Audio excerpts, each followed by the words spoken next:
Mesdames et messieurs, d'abord bonjour, bon après-midi. Merci d'être venus si nombreux, des victimes un peu de ce succès. Très souvent, les colloques de l'Institut universitaire Elie Wiesel, parfois comme ça, se passent à l'extérieur de notre maison parce qu'il y a un public plus nombreux qui assiste à ces grandes manifestations qui sont organisées, à part les cours réguliers, une trentaine de professeurs d'université qui enseignent dans notre maison, qui sont tous d'ailleurs des enseignants dans les universités françaises. Et c'est très important pour nous d'avoir des partenariats, notamment avec des universités, avec, comme le Collège des Bernardins, avec l'Université de Strasbourg, avec l'Université de Louvain. Toute cette diversité de relationnels que nous avons donne à l'Institut Elie Wiesel une place et un rôle très important.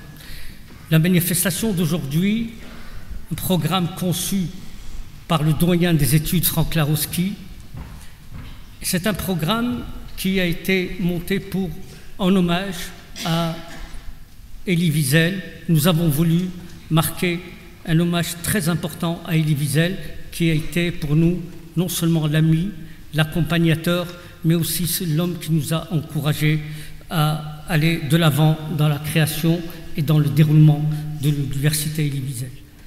Alors, on me demande d'abord de vous rappeler de ne pas oublier de rallumer vos portables à la fin de l'après-midi. Nous allons avoir une série d'interventions sous la présidence de Christian Hoffmann et une intervention de Franck Larosky, qui est le doyen des études, et ensuite Boris Cyrulnik, Régine Veltrater, Nathalie Zaïdé et Madame Veltrater. Voilà, je voulais vous remercier et vous dire que des programmes sont à votre disposition à la sortie. Vous avez les sites, vous pouvez être au courant de toutes les activités de la maison. Merci à Franck Larosky, merci à M. Hoffmann, et je voudrais tout particulièrement remercier nos intervenants et remercier très chaleureusement M. Boris Cyrulnik. Merci et bon après-midi.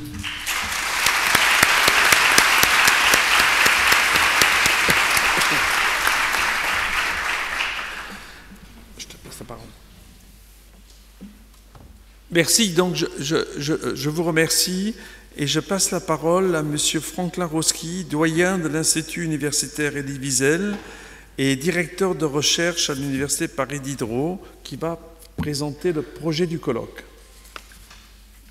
Oui, chers amis,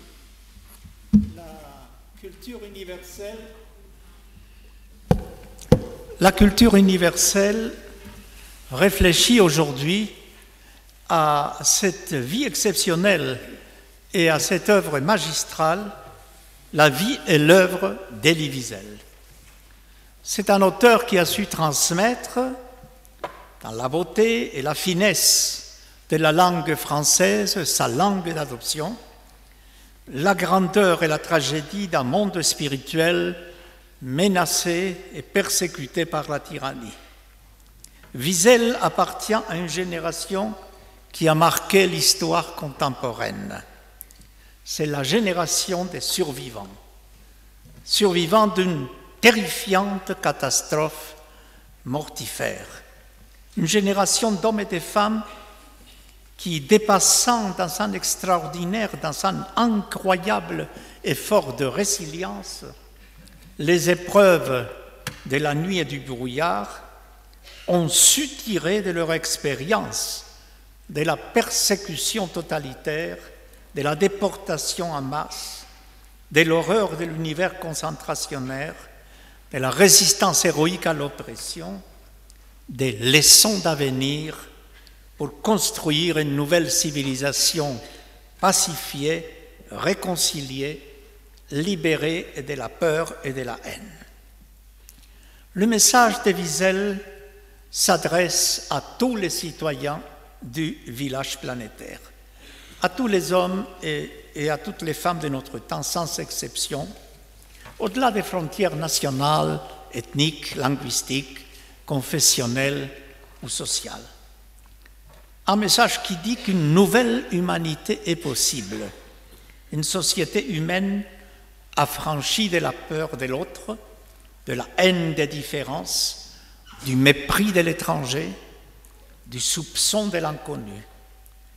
Pour construire ce monde meilleur, Elie Wiesel propose une idée clé primordiale: résister courageusement et combattre avec énergie les vieux démons qui ont conduit notre planète à des conflits meurtriers qui se poursuivent jusqu'à nos jours. Elie Wiesel est une figure majeure de la culture, de la littérature, de la pensée du judaïsme de l'après-guerre. Mais il n'est pas seulement un écrivain juif. S'adressant à ses frères juifs, racontant l'histoire dramatique du peuple juif, il est un écrivain universel qui s'adresse à partir de sa condition singulière et de son héritage historique à tous les hommes et femmes de notre temps. Son expérience cruelle et tragique des années brunes, ces années qui ont vu la mort programmée de 6 millions de ses frères juifs, parce que juifs, a conduit Wiesel à devenir un éveilleur des consciences. Pour tous les peuples, il a dénoncé les haines génocidaires du XXe siècle qui ont provoqué la destruction de nombreuses populations civiles, arméniens, Tutsis de Rwanda, Cambodgiens, populations de l'ancienne Yougoslavie, chrétiens et yézidis de l'Irak. Il a insisté toujours sur le devoir de solidarité, de justice, de mémoire et d'histoire comme instrument d'une victoire de la vie sur la mort, de l'intelligence ouverte sur les passions intraitables du fanatisme. Étudier cette œuvre multiforme, sensible, universaliste est une mission pour une société européenne à la recherche de ses racines spirituelles de tolérance et liberté. Car sans tolérance ni liberté, l'Europe que nous voulons bâtir pour les générations futures n'existerait pas.